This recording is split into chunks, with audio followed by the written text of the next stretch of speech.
ตัวสไลด์ในទាំងអស់គ្នានេះគឺជា Never CRM2 Modify Kit សម្រាប់ប្រើប្រាស់ជាមួយនឹង Flash Godot V1 ដែរ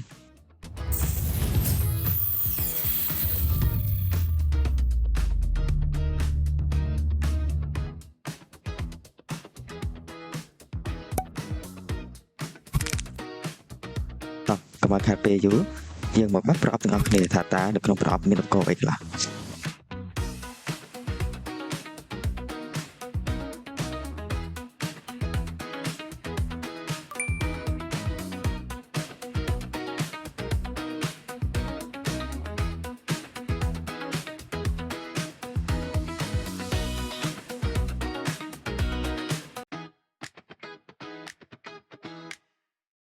អូខេបន្ទាប់ពីយើងបើកមកយើងមានទទួលបាននូវ tool មួយចំនួនមានដូចជា diffuser DOM មាន snode មាន color grid filter មាន magnetic mount adaptering មាន honeycomb grid មាន diffuser flash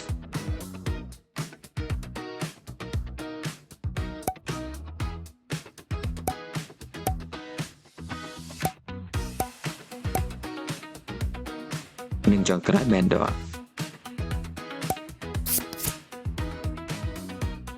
តោះឥឡូវយើងមកមើលពីមុខងាររបស់ tool នីមួយៗមួយគឺជា diffuser DOM វាជួយធ្វើឲ្យពន្លឺបានទន់ល្មើនិងរាលដាលបានល្អនៅជុំវិញបរិយាកាសល្អសម្រាប់ការថតរូបឬនៅក្នុងទីតាំងបិទជើងណាមកទី2សំស្នូគឺជាបំពង់តម្រង់ពន្លឺមានមុខងារសម្រាប់បដោតចំណុចតូចមួយដែលជាក់លាក់បំផុតសម្រាប់អាយទី3វិញជា color grid filter តម្រង់ពណ៌ជាធម្មតាមានច្រើនពណ៌មានដូចជាពណ៌លឿងពណ៌ក្រហមពណ៌ខៀវ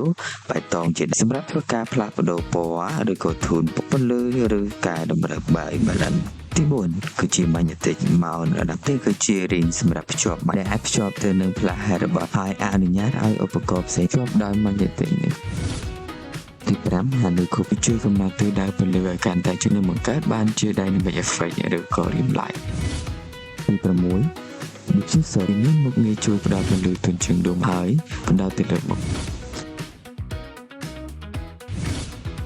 Blender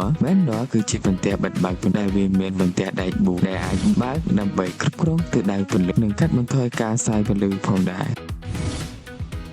សរុបមកវិញ Never CRM2 គឺជាឈុតឧបករណ៍កែប្រែពន្លឺនិងហៅថា Lightning Modify Kit ដែលរចនាឡើងជាពិសេសសម្រាប់ការប្រើប្រាស់ជាមួយនឹង Flash ដែលមានរាងមូលដូចជា Godot V1 Series Godot GAD100 និង AD200 Pro ផងដែរវាជាជម្រើសដ៏ល្អមួយសម្រាប់អ្នកថតរូបដែលចង់បានពន្លឺបត់បែននិងងាយស្រួលក្នុងការគ្រប់គ្រងពន្លឺនៅពេលថតសរុបមកបងប្អូនចង់បានរីងដែលរឹងមាំហើយអាច modify តាមចិត្តក្នុងតម្លៃធូរថ្លៃបាន Never CRM2 គឺជាជម្រើសដ៏ល្អបំផុតសម្រាប់អ្នកនៅក្នុងឆ្នាំ2026នេះកុំភ្លេចចុច like និង follow ដើម្បីទទួលបានវីដេអូថ្មីៗជាច្រើនទៀតអរគុណជំរាបលាបាយបាយ